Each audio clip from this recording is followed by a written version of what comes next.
The president's announcing that he has decided to send these high-tech Abrams tanks, the American tanks, the best in the world, sending these tanks to Ukraine to help them defend themselves against Russia, saying that this is not offensive against Russia. But of course, U.S. officials tell us that this will enable Ukraine to retake its territory. And a senior U.S. official telling us in a briefing just within the last couple of hours that that means all of its territory. That's territory taken as long ago as 2014. Of course, that means Crimea. Joining me now is John Kirby, Coordinator for Strategic Communications within the National Security Council. So, why this decision now? The president ignored that question, but just a week ago, we had Secretary Austin saying that the Abrams tanks were not feasible, not sustainable for the battlefield in Ukraine. They take jet fuel, they require so much training, maintenance. Now you are sending them. They won't get there immediately, but you are sending them. But this does clear the way for Germany to send its Leopard 2 tanks, which are much more battlefield ready, and give a green light to Poland and Finland and Spain and others who have those tanks nearby in Europe. Yeah, so Adrian, you're really asking sort of two questions. I think, why now, and then what these past comments that were made about the Abrams tanks. Let me just take the first one. I mean, you've got conditions on the ground which continue to change. I mean, this war has changed in its size and scale and scope since 11 months ago, and it continues to change. And we expect that the fighting in the winter is going to continue, but that there's going to be renewed fighting. That the Russians are going to try to go on the offense in the spring, and we really want to make sure that we're preparing the Ukrainians for those offensive operations by the Russians, but also to prepare for them for their own offensive if they want to go on the offense. And the kind of fighting that we're seeing and the kind of fighting that we would expect to see come spring is really going to be reliant on what we call combined arms maneuver, which is a fancy way of saying being able to fight effectively in open terrain, as you heard the president talk about. And tanks are a key part of that. We never took tanks off the table, but we did speak honestly about some of the challenges that would come with Abrams tanks. They are the most sophisticated in the world, as you rightly noted.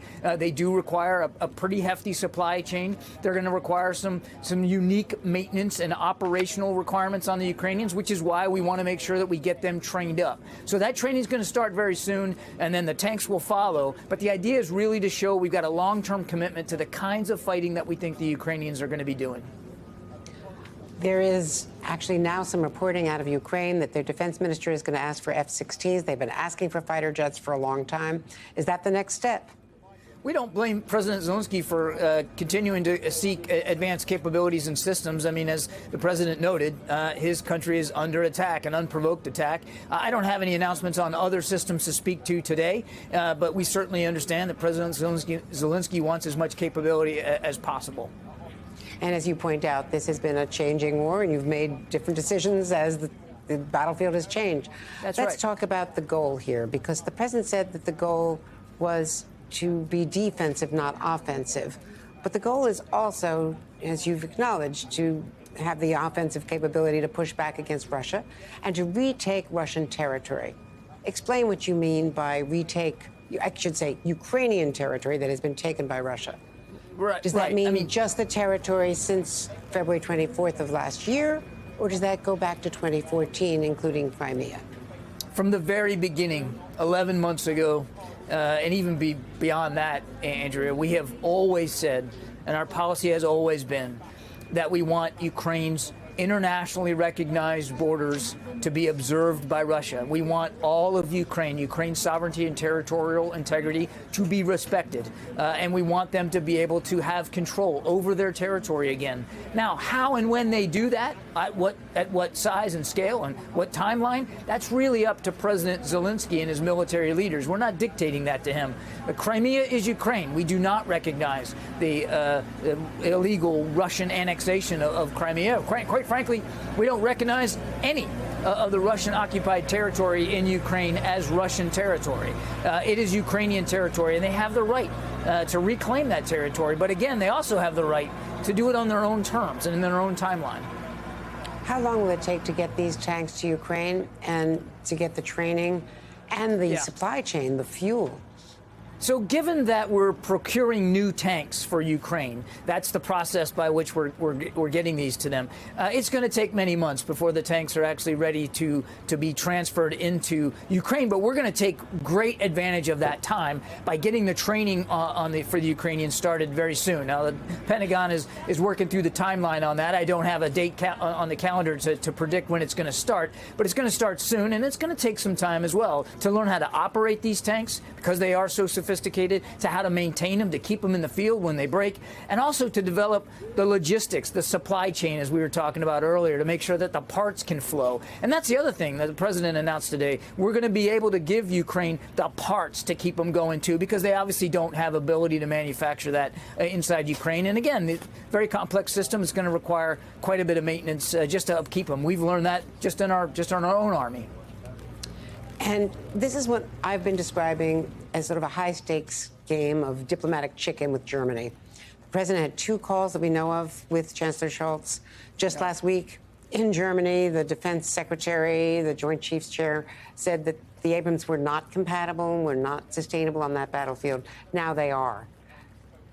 This was to maintain unity and to get Germany to agree to send their tanks, because they were insisting they wouldn't send theirs, which are available readily and not as difficult to maintain, if we wouldn't send a couple of ours, right?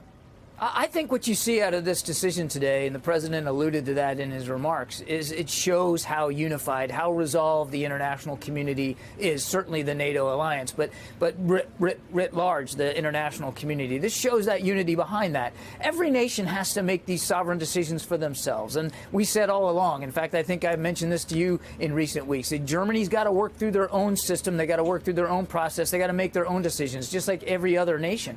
But Germany really has stepped up. You know, we talk about how our capabilities have evolved. The things we've been providing Ukraine have changed over time. The same could be said of Germany. They started out in a more modest way, and they have been willing to advance forward much more sophisticated weapons and systems to Ukraine. So these are sovereign decisions that everybody has to make. We understand that. We respect that. Today really should be an observance, a celebration of the unity that very much exists in the transatlantic community to helping Ukraine. And just one more question about the classified documents. The president did not want to answer that question now that this has expanded to former Vice President Pence's home in Indiana. Is the White House considering or already implementing new protocols for the handling of classified documents throughout the administration, but principally on the campus of the White House? There are already in place very stringent, as you might expect, regulations and guidelines for how to deal with classified material, and we observe those. They were in place. In my experience, they were supposedly in place for decades, and now we're seeing that there were significant gaps on both sides. And I'm not trying to equate what President Biden did when he discovered it, or Vice President Pence, with a completely different situation with former President Trump, who refused to turn them over and delayed for more than a year and ignored, subpoenas. I'm not equating that, but I'm saying that there is a problem. And how are you addressing it? I don't have any changes to protocols to speak to today. Okay. I mean, the protocols are always reviewed and updated as needed. I'm not aware of any updates in light of recent events. We all take the treatment of classified material very seriously here on the White House campus and elsewhere, and we're going to continue that vigilance going forward. We know we're protecting the nation's secrets, and we have to take that very, very seriously.